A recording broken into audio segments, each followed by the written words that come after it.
Boa noite, pessoal. Eu nunca fui de contar esse tipo de coisa, mas hoje senti que precisava falar. Não sei se é para tirar esse peso do peito ou para alertar alguém. Vai ver, é os dois. De qualquer forma, espero que alguém aí acredite em mim. Isso aconteceu quando eu ainda trabalhava como carregador de carga numa empresa grande aqui da região, no setor hortifruti. Todo mundo que mora por aqui conhece. É aquele tipo de serviço bruto mesmo, que exige do corpo e da mente. Mas era o que tinha, e a gente ia levando. Sábado sempre foi o dia mais puxado. Era quando mais saía pedido, principalmente cebola e batata, tudo indo para a Ceasa. Era o dia em que a gente praticamente morava no galpão. De manhã até quase meia-noite, sem parar. Aquela correria toda, gente gritando, empilhadeira rodando, rádio tocando forró velho, parecia um formigueiro. Aquele sábado em especial estava diferente. Não sei explicar. O tempo estava estranho, meio abafado. O céu com nuvens baixas, mas sem chover. Eu lembro que eram quase 10 da noite e a gente já estava terminando a última leva. A maioria dos caminhões já tinha saído. Eu parei para tomar uma água ali perto do portão lateral e uns 3 colegas estavam sentados num pallet, descansando também. Foi aí que chegou o seu Luizão, um dos motoristas mais antigos da firma, cara experiente, daqueles que já rodou o Brasil inteiro com caminhão. Mas naquela noite ele estava estranho. Sentou devagar num caixote de madeira, limpou o suor da testa e ficou olhando para o chão, quieto. Aí do nada ele soltou: "Vocês já viram ela? A mulher da curva?" Na hora a gente até riu, achando que ele estava fazendo piada. Mas o tom dele, sério, carregado. Ele levantou os olhos e continuou, devagar. Hoje eu vi ela de novo, a mulher de branco. Estava parada, ali na beira da curva, com uma criança no colo. Só que a criança estava toda mole, como se tivesse morta. A risada morreu na hora.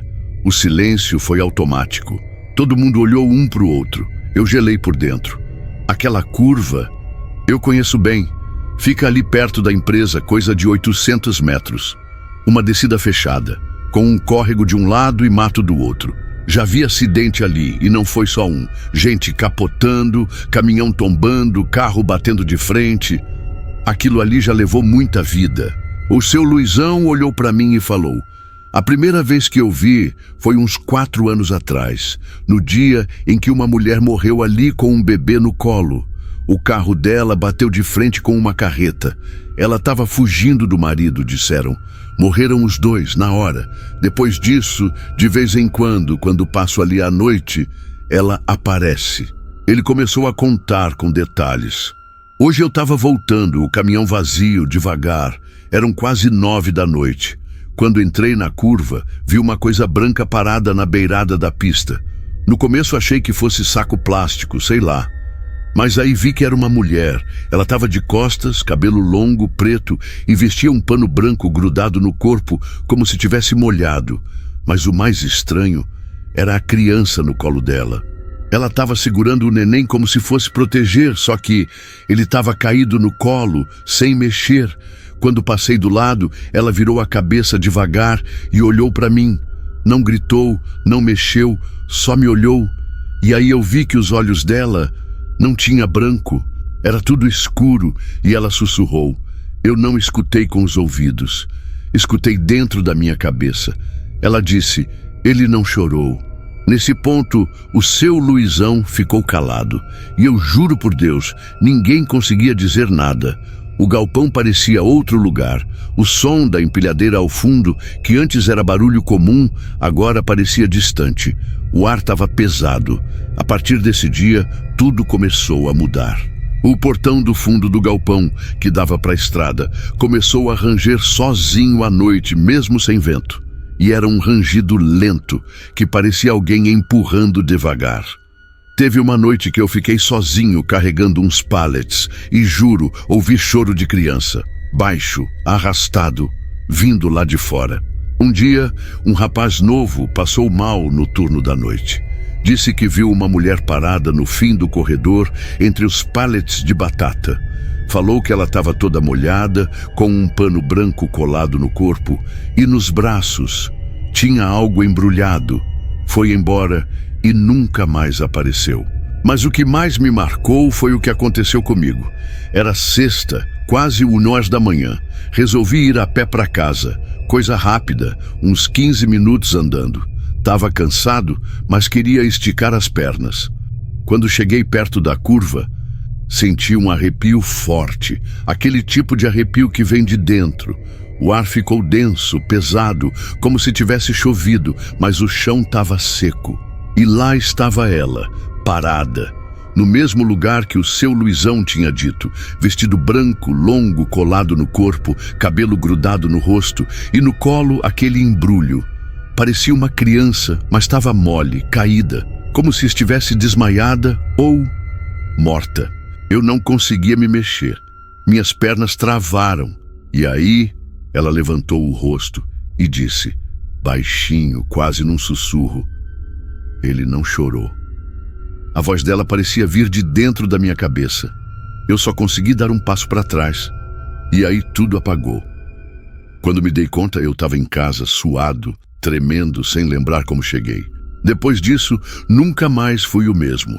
Fiquei doente uns dias, febre, tremedeira, sonhava com ela toda noite. Às vezes acordava com a sensação de estar ouvindo passos no corredor. Uma vez, acordei com um choro de bebê dentro do meu quarto.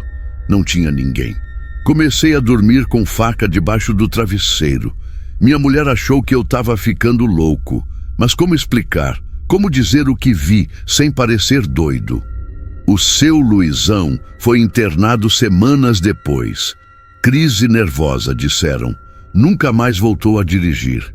Disseram que ficou vendo a mulher no espelho do caminhão, mesmo de dia. Hoje eu não trabalho mais lá.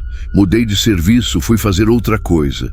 Mas toda vez que passo naquela estrada, mesmo de dia, eu desvio da curva. Faço o retorno mais longo, mas não passo mais ali. E o mais assustador, meses depois, fiquei sabendo que outra mulher morreu naquela curva, também com uma criança no colo, mesmo tipo de acidente. O povo do bairro fala que ela aparece para quem passa perto, sempre do mesmo jeito, sempre com a mesma frase: ele não chorou. Ninguém sabe o que isso quer dizer. Mas eu sei de uma coisa: tem lugares nesse mundo que guardam dor, que seguram o sofrimento como uma cicatriz aberta, e tem almas que não conseguem ir embora. Talvez ela não queira machucar ninguém, talvez só esteja procurando o filho, ou talvez esteja esperando alguém que olhe para ela e entenda. Mas seja como for, se um dia você estiver numa estrada escura, perto de uma curva, e vir uma mulher de branco com uma criança nos braços, não pare, não olhe. E, principalmente, não responda se ela falar.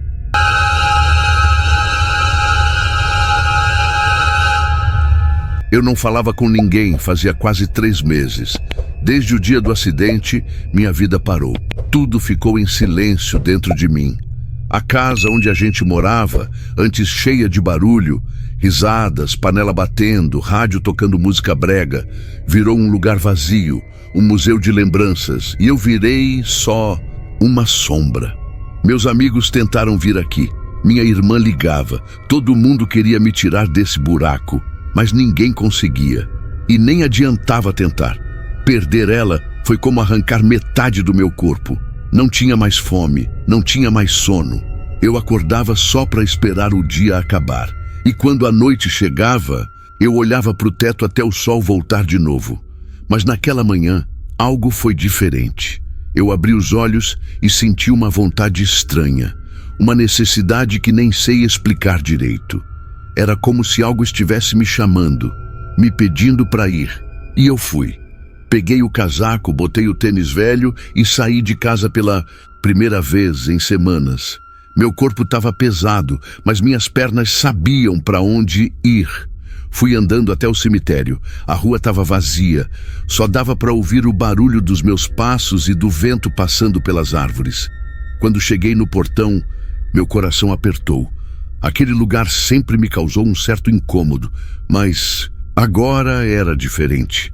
Ela estava ali e eu precisava vê-la, mesmo que fosse só para ficar em silêncio ao lado do túmulo dela. O cemitério era grande, cheio de túmulos antigos e árvores secas. Caminhei devagar por entre as lápides, tentando encontrar onde ela estava enterrada. Meus olhos estavam embaçados, não sei se por causa do vento ou das lágrimas que não paravam de cair. Depois de alguns minutos, encontrei. Ali estava ela. A pedra ainda era nova, com o nome dela gravado. Não tinha flores, nem vela, só a grama crescendo ao redor. Me ajoelhei devagar e passei a mão sobre o mármore gelado. Foi como tocar o passado, um passado que não volta mais. Fiquei ali por um bom tempo. Não sei dizer quanto, talvez minutos, talvez horas. Só sei que em algum momento eu ouvi uma voz. Moço, com licença. Virei o rosto devagar. Do lado do túmulo, parada como se tivesse surgido do nada, estava uma senhora, bem velha. Rosto cheio de rugas, olhos fundos e pequenos, e nas mãos um balde de alumínio vazio. Será que o senhor pode me ajudar? Ela perguntou com a voz fraca, meio rouca, mas calma. Assenti com a cabeça sem conseguir falar nada. Ela sorriu. Um sorriso estranho, aquele tipo de sorriso que a gente não sabe se é de simpatia ou de quem está escondendo alguma coisa. Eu preciso buscar um pouco d'água ali no fundo, mas minhas pernas já não ajudam mais. O senhor pode ir por mim? Peguei o balde da mão dela. Era leve, meio enferrujado. Falei que voltava logo, e ela ficou ali, parada, olhando para mim. Fui andando até o fundo do cemitério, onde tinha uma torneira antiga. Abri ela, enchi o balde com calma e voltei. Quando entreguei o balde para ela, ela segurou com força e olhou nos meus olhos. Obrigada, meu filho. Essa água é para lavar a lápide da sua esposa. O tempo parou. Meu coração disparou. Eu não tinha falado nada para ela. Nada. Como ela sabia? Como ela sabia que aquela era minha esposa? Como ela sabia que eu estava ali por ela? Como a senhora... Mas antes que eu terminasse a pergunta, ela sumiu. Assim, diante dos meus olhos. O balde caiu no chão, fazendo um barulho seco, e a água se espalhou pela terra. Fiquei parado, tentei correr os olhos ao redor. Não tinha ninguém. O cemitério estava vazio e um vento gelado começou a soprar, me fazendo arrepiar até a alma. Peguei o balde no chão. A água já tinha desaparecido na terra seca. Voltei correndo até o túmulo da minha esposa. Olhei ao redor. Nada. Mas tinha algo diferente ali. A lápide dela estava molhada, como se alguém tivesse acabado de lavar. Ajoelhei de novo. Passei a mão. Era água, sim. Recente. Isso é impossível, falei num sussurro. A velha não podia ter andado até ali tão rápido. Ela tinha sumido, literalmente desaparecido diante dos meus olhos. E mesmo que fosse uma brincadeira, ninguém podia saber que era minha esposa. Só eu sabia. Ninguém mais. Olhei ao redor, tentando entender. Será que era um espírito? Uma alucinação? Um aviso? De repente, comecei a sentir um cheiro diferente no ar. Um perfume. Um perfume que eu conhecia muito bem. O perfume que minha esposa usava. O mesmo, doce, suave, que sempre ficava no travesseiro dela. Fechei os olhos. O vento passou por mim de novo e por um segundo, juro por tudo, senti como se alguém encostasse na minha mão. Abri os olhos de novo, nada, mas a dor no peito parecia um pouco menor. Eu me levantei, ainda tremendo, e andei até a saída do cemitério. A cada passo, o vento parecia me empurrar para frente, e por mais assustado que eu estivesse, eu sentia uma coisa que não sentia fazia meses: paz. Na saída, antes de ir embora, resolvi perguntar ao zelador do cemitério: "O senhor conhece uma senhora bem idosa que anda com um balde de alumínio?" Ele me olhou confuso. Balde de alumínio? Aqui. Mas sim, uma senhora pequena, magrinha, cabelo branco, bem idosa. Ela me pediu para buscar água para ela. Ele coçou a cabeça e balançou devagar. Meu amigo, ninguém assim passou por aqui hoje. Eu tô aqui desde cedo. Tem certeza? Tenho. E mais, aqui nesse cemitério. Só teve uma senhora assim, mas ela morreu há anos. Lavava túmulo de todo mundo. Diziam que era uma alma boa. Morreu sozinha, mas era conhecida por andar com um balde velho pedindo ajuda. Igualzinho você tá falando. Senti um gelo subir pela minha espinha. Como era o nome dela? Ah, nem lembro mais. Só sei que o pessoal falava que depois que ela morreu, ainda aparecia por aí pedindo ajuda. Só para quem tava com dor no coração. Olhei para o chão. O balde ainda estava comigo. E naquele instante, eu entendi. Ela não estava ali por acaso. Ela apareceu para me lembrar que minha esposa não tinha ido embora de verdade, que de alguma forma ainda estava por perto, que a dor era só uma parte do caminho. Naquele dia, voltei para casa diferente. Deixei o balde na porta como um lembrete, e toda vez que olho para ele, eu lembro que o amor é tão forte que nem a morte consegue levar embora. Faz mais de 1 ano desde aquele dia. Nunca mais vi a senhora, mas toda vez que vou visitar o túmulo da minha esposa, levo uma garrafa d'água comigo e limpo a lápide dela com minhas próprias mãos. Talvez um dia eu também apareça por lá com um balde pedindo ajuda para alguém, mas até lá sigo vivendo por ela e por tudo que a gente ainda é.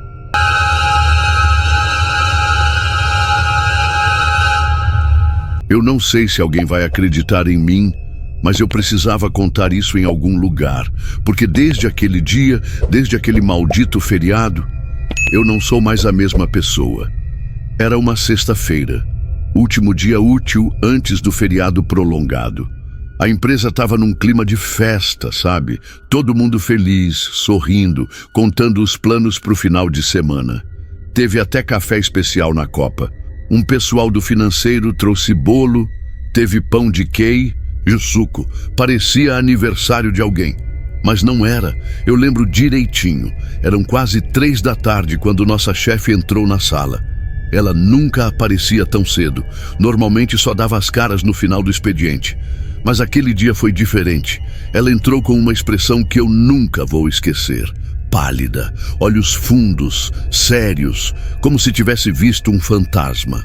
E disse assim: pessoal, podem ir embora mais cedo hoje.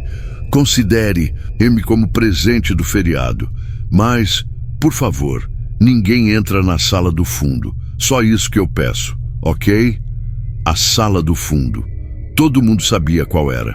Era uma porta preta no final do corredor que ficava depois da copa, sempre trancada. Nunca ninguém tinha entrado lá. Era como se nem fizesse parte da empresa, sabe? Alguns diziam que era um depósito, outros falavam que era uma sala de arquivos antigos. Teve até quem dissesse que ali era onde guardavam produtos químicos antigos de uma empresa anterior que ocupava o prédio. Mas ninguém sabia ao certo. Quando a chefe falou aquilo, teve aquele climão. Um silêncio meio desconfortável, mas logo todo mundo voltou a sorrir, fazer piada. A galera começou a pegar suas coisas, falando em praia, Netflix, churrasco, e foram indo embora. 1 a 1. Eu fui ficando. Eu, o Renan e a Camila. A gente sempre foi meio grudado no trabalho, tipo trio. Ficava para trás, fazia hora. Dizia que ia terminar coisas que nem ia mexer, só para enrolar mesmo. E quando só restamos nós 3 no escritório, Camila soltou: "Vocês estão pensando o que eu tô pensando?" Renan deu risada. Eu também. Mas no fundo eu sabia. A gente ia entrar naquela sala, era óbvio. A advertência da chefe soou mais como um convite. Não entrem. O que ela esperava? É o tipo de coisa que só faz querer entrar. Mas como dizer para a criança não apertar o botão vermelho? A gente é curioso por natureza. Eu não sei exatamente que horas foram, mas o sol ainda estava lá fora, embora já meio alaranjado. Caminhamos até o fim do corredor. A porta preta parecia ainda mais escura com a luz do fim da tarde. Tinha um tipo de fechadura eletrônica, mas estava destrancada. Renan empurrou. A porta fez um barulho alto, tipo um rangido metálico. Assim que ela abriu, um vento gelado soprou, mas não tinha janela ali, nenhuma ventilação. Aquilo foi estranho e foi quando tudo começou. O cheiro, um cheiro podre, forte, quase como carne apodrecida misturada com ferro enferrujado. Camila foi a primeira a cobrir o nariz. Credo, que nojo! Eu entrei primeiro. Tudo lá dentro era estranho. Tinha um armário velho, uma cadeira virada no chão e um círculo preto pintado no chão. Parecia tinta ou sangue. Seco, sei lá. Era um círculo perfeito com símbolos ao redor, como aqueles de filme de bruxaria. Assim que pisamos no círculo, sem nem perceber, foi como se o tempo tivesse travado. O nariz do Renan começou a sangrar. Do nada. Mas não era um sangramento comum. O sangue jorrava como se alguém tivesse quebrado o nariz dele com um soco. Camila gritou.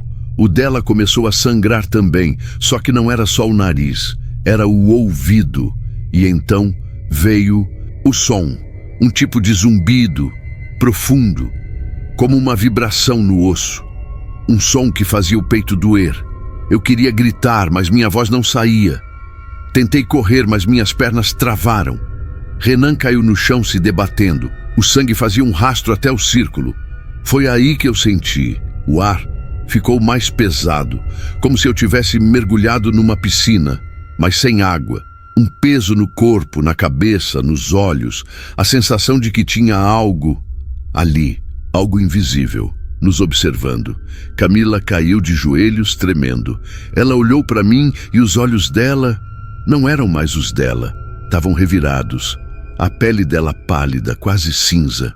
Tem alguém aqui? Ela sussurrou. A voz dela não era mais a dela. Parecia duas vozes misturadas, uma em cima da outra. Eu consegui sair do círculo. Foi como se alguma coisa tivesse me empurrado, um tranco. Quando saí, comecei a vomitar. Um gosto amargo, como se eu tivesse engolido ferrugem. A sala agora estava escura, a luz do teto piscava e então eu vi. Na parede do fundo, tinha algo surgindo, como uma sombra que ia se formando devagar. Primeiro, uma silhueta, depois braços, depois olhos vermelhos, mas não brilhantes, opacos, parados.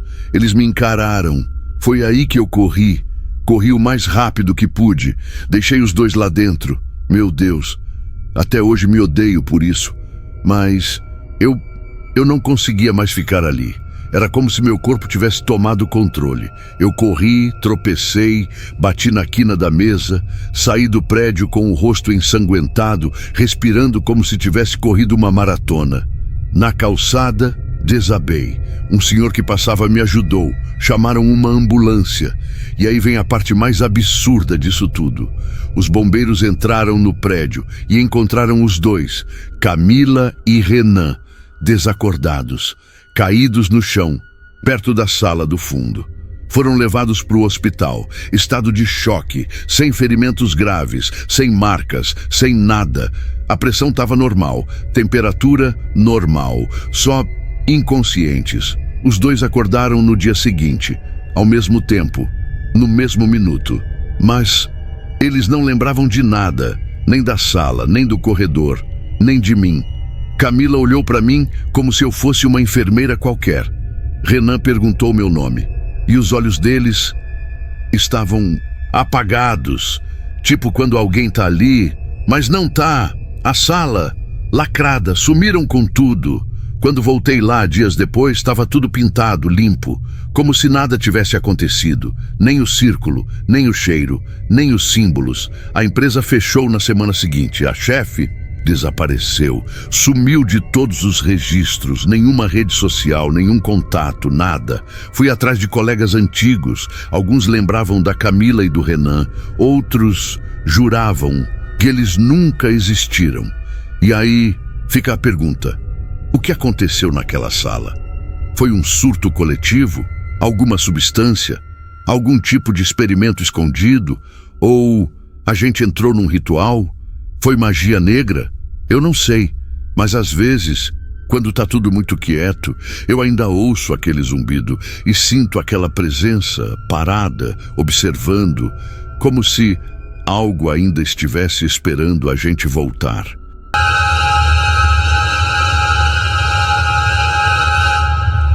Cara, olha, eu nunca fui o tipo de pessoa que acredita nessas coisas. Sério, sempre fui bem cético, sempre tentei achar explicação para tudo. Barulho? É vento. Porta abrindo? Pressão do ar? Coisa fora do lugar? Fui eu que mexi e esqueci. Sempre fui assim. Mas teve uma coisa que aconteceu comigo, e eu juro por tudo que é mais sagrado, não tem explicação. Pelo menos, não uma que não envolva algo que eu nunca quis acreditar que existia. Tudo começou quando eu comprei minha casa nova. Isso foi no ano passado. Eu tinha acabado de sair de uma fase muito ruim da minha vida. Separação, pressão no trabalho, saúde meio zoada. Eu precisava de um recomeço, precisava de paz. E essa casa apareceu como uma chance de começar do zero. Uma casinha simples, meio afastada do centro da cidade, rodeada de árvores. Um bairro tranquilo, quase não passava carro. Sem vizinhos barulhentos, em confusão, sem nada. Só o silêncio, era tudo que eu queria. A casa tinha 2 quartos, uma sala pequena, cozinha, banheiro e um corredor que levava até os fundos, onde tinha uma lavanderia velha, quase desativada. A antiga dona tinha morrido fazia uns anos. Diziam que ela era uma senhora bem quieta, quase não saía de casa. Me mudei numa sexta-feira. Fiz questão de tirar aquele fim de semana só para mim, para ajeitar as coisas com calma. Levei o básico: colchão, sofá, geladeira, umas roupas. Queria primeiro sentir o lugar antes de trazer tudo. Na primeira noite, dormi feito uma pedra. Estava cansado da mudança, das caixas, da correria. Mas já na segunda noite, uma coisa estranha aconteceu. Eu acordei de manhã e encontrei minha camisa favorita, que eu tinha deixado dobrada no pé da cama, caída no chão, esticada, como se alguém tivesse tentado vestir. Achei estranho, mas não dei muita bola. Pensei que eu podia ter chutado dormindo. Na terceira noite, acordei no meio da madrugada com um som seco, repetitivo, tipo um toc-toc-toc. Parecia vir do corredor, mas era tão fraco que eu fiquei em dúvida se era real ou se estava sonhando. Levantei da cama, fui até o corredor. Nada. Luz apagada. Silêncio total. O único barulho era o da geladeira lá longe. Voltei para a cama, mas o sono não voltou. A quarta noite foi pior. Dessa vez, acordei com passos. Sim, passos leves. Como se alguém andasse descalço pelo piso de madeira. Um passo, pausa. Outro passo, pausa. Cara, ali meu coração já acelerou. Peguei o celular, liguei a lanterna, saí devagar do quarto. Fui até a sala. Nada, tudo normal. Olhei para a porta trancada, janelas também.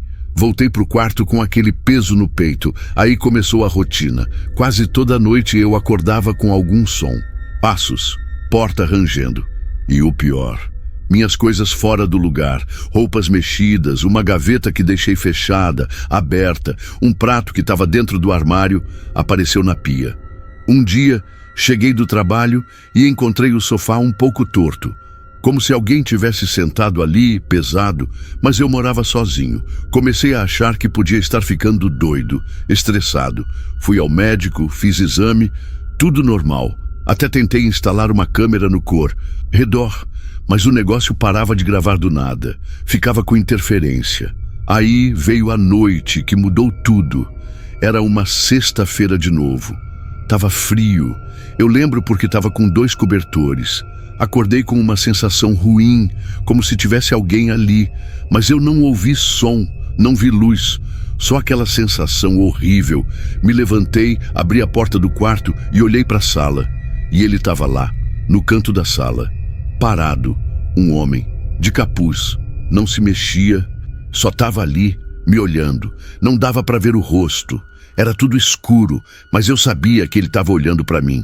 Eu sentia. Por uns segundos, fiquei congelado. Meus pés travaram. Aí, ele deu um passo para frente. Foi aí que eu gritei e corri em direção à luz da sala. Quando a luz acendeu, ele não estava mais lá, mas eu ouvi, juro por tudo. Eu ouvi os passos dele correndo pelo corredor. Um som seco, rápido, passos apressados indo em direção à lavanderia dos fundos. Corri até lá, acendi as luzes do corredor, da lavanderia. Nada, nenhum sinal de ninguém, nenhuma porta aberta, nenhuma janela quebrada. Só o som do meu coração disparado. Naquela noite dormi com todas as luzes acesas. No dia seguinte, chamei um amigo. Contei por cima, disse que estava ouvindo coisas, que achava que podia ter alguém entrando na casa. Ele foi lá, olhou tudo comigo. Nada. Nenhum sinal de arrombamento. Nenhum lugar por onde alguém pudesse entrar. Instalei tranca nova. Coloquei tranca interna nas portas. Mesmo assim, continuava. E aí, comecei a perceber uma coisa. Ele, o homem do capuz, só aparecia em momentos específicos, quando eu me sentia mais vulnerável, quando eu estava triste, cansado.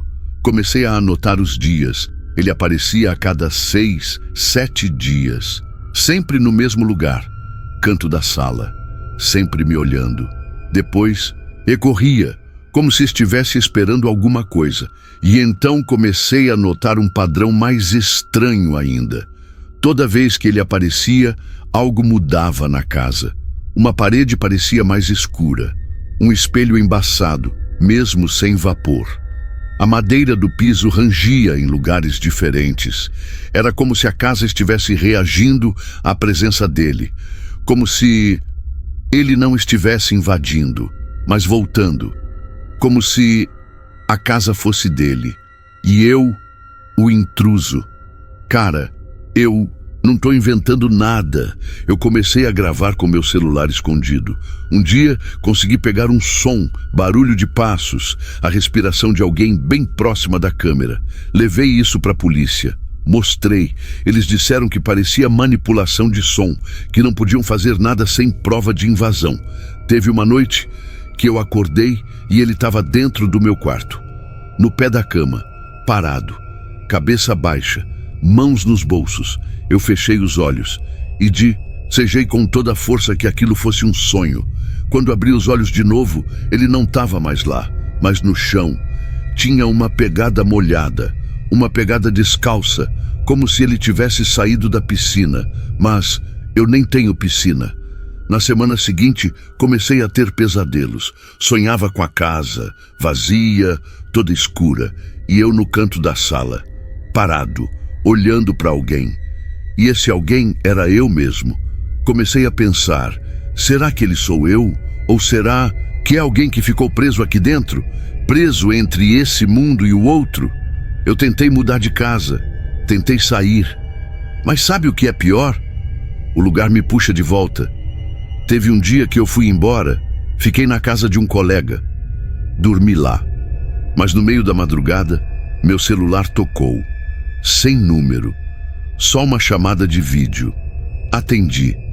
E vi a minha sala, com a luz apagada. E no canto, ele, o homem do capuz, olhando para o celular, olhando para mim. Desliguei. Corri para o carro, voltei para casa. Eu não sei porquê, eu só voltei. Hoje eu já nem tento entender. Ele continua aparecendo, a cada 7 dias, como um relógio. E toda vez, a casa muda. Um quadro torto, uma rachadura nova. Um dia, acho que não vou mais conseguir sair. Porque cada vez que ele aparece, ele chega mais perto. Hoje, enquanto eu gravo isso, ele está no corredor. Não sei se ele vai entrar no quarto. Mas se você está ouvindo isso e comprou uma casa nova, presta atenção nos cantos. Nem todo invasor entra pela porta. Alguns sempre estiveram lá, esperando ser vistos.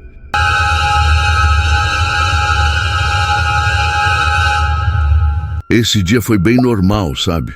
Um daqueles dias abafados aqui no interior de Mato Grosso, sol rachando o coco desde cedo, aquele calor que faz até o asfalto querer fugir da estrada. Acordei cedo, ajeitei umas coisas no quintal, alimentei os porcos e depois fui tomar café com minha avó. Ela estava fazendo aquele pão de queijo que só ela sabe fazer, cheiroso e quentinho. Enquanto comia, falei para ela que à noite ia sair para caçar. Ela parou de mexer o café e olhou bem sério para mim. Não era aquele olhar bravo, era um olhar de medo mesmo. E minha avó não tem medo fácil não, viu? Criada no mato, sempre enfrentou tudo com coragem. Mas naquele dia, ela falou com a voz baixa: "Não vai, Marcos, hoje não. O mato tá estranho. Eu sonhei com onça pintada essa noite." Eu ri, não de deboche, mas como quem quer quebrar o clima. Disse que onça sempre tem por aqui, que ela vivia com essas histórias de sonho. Mas por dentro fiquei com aquele comichão. Porque vó, quando fala, a gente escuta. Só que, teimoso que sou, fui mesmo assim. Preparei minha espingarda, botei lanternas na mochila, uns pedaços de carne seca e água e esperei o sol cair. Quando a noite chegou, botei minha bota velha, amarrei o canivete na cintura e fui. O mato estava calado demais. O que é estranho, nenhum grilo, nenhum bicho, só o som dos meus passos e o farfalhar das folhas quando passava. A lua cheia iluminava bem o caminho, mas mesmo assim sentia como se tivesse alguém me seguindo. Até aí, tudo bem. Até que eu já tinha me embrenhado umas boas vezes naquele matagal. Conhecia aquelas trilhas como a palma da minha mão, mas naquela noite parecia que tudo estava diferente. O cheiro do mato, o jeito que as árvores balançavam, até o som do vento. Tudo estava estranho, pesado. A lua brilhava forte, mas mesmo com tanta luz, eu sentia como se alguma coisa me observasse. Caminhei por uns 40 minutos, devagar, atento a qualquer movimento. Não era lugar de brincadeira. Mato Grosso tem bicho grande, e eu sabia disso. A espingarda estava pronta. Mas a verdade é que naquela noite eu rezava para não precisar usar. Em certo ponto, parei numa clareira pequena, onde os animais iam beber água. Me abaixei e fiquei só escutando. De repente, o silêncio foi quebrado por um som seco, tipo um galho sendo pisado. Me arrepiou dos pés à cabeça. Deve ser tatu, ou talvez um veado, pensei, tentando me convencer.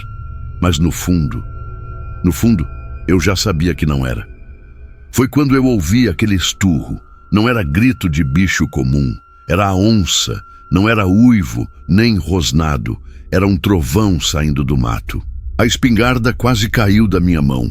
O coração batia tão alto que parecia que ia rasgar o peito. Nunca tinha ouvido uma onça assim, tão perto. Eu congelei, literalmente. Não conseguia me mexer. Só consegui me arrastar devagar até uma árvore com tronco inclinado. A onça não aparecia, mas o som se aproximava, galho quebrando, cheiro forte de bicho selvagem no ar. Subi naquela árvore tremendo, como se fosse um moleque de 10 anos. Lá de cima, colado no tronco, tentei enxergar alguma coisa. Mas o mato é traiçoeiro. Você pode estar a 2 metros de um bicho e não ver nada. O barulho parou. Só dava para ouvir minha respiração e o som do coração no ouvido. Então senti ela. Não vi, senti.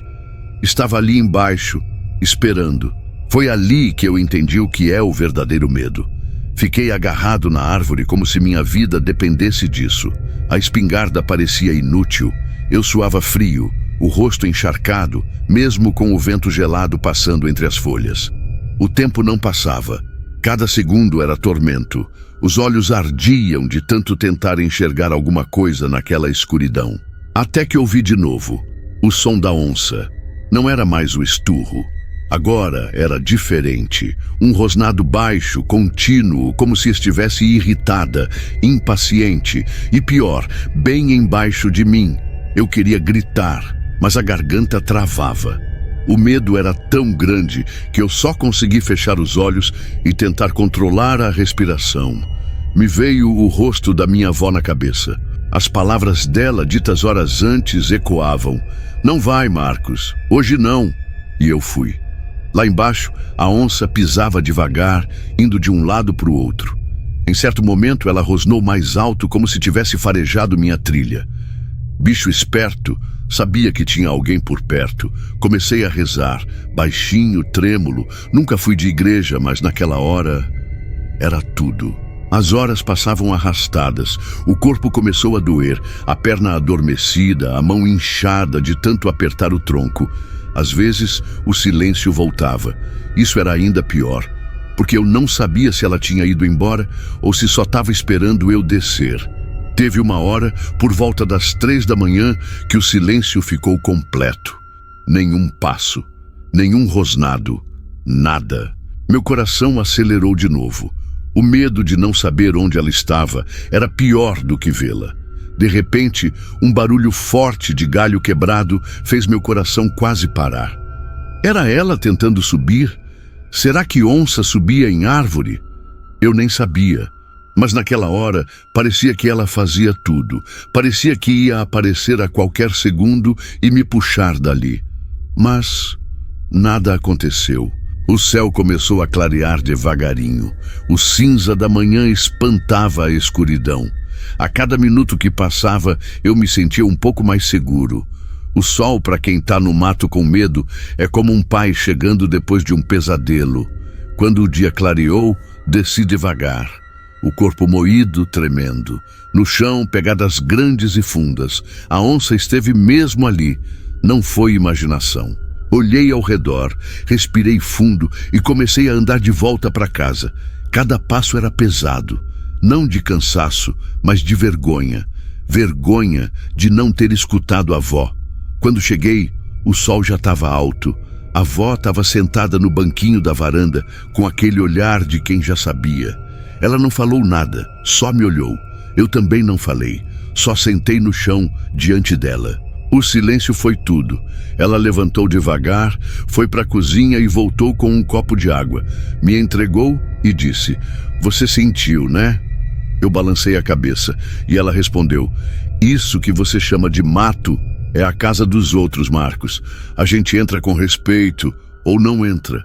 Desde aquele dia, nunca mais fui caçar de noite. Nunca mais entrei achando que era maior. Porque naquela noite, lá em cima daquela árvore, eu vi de perto o que é ser só um pedaço pequeno no meio de algo muito maior. Algo que a gente não entende. Algo que te observa. E que, se quiser, te leva embora sem deixar vestígio. E se tem uma coisa que aprendi com isso tudo, é que quando a avó fala, é melhor ouvir.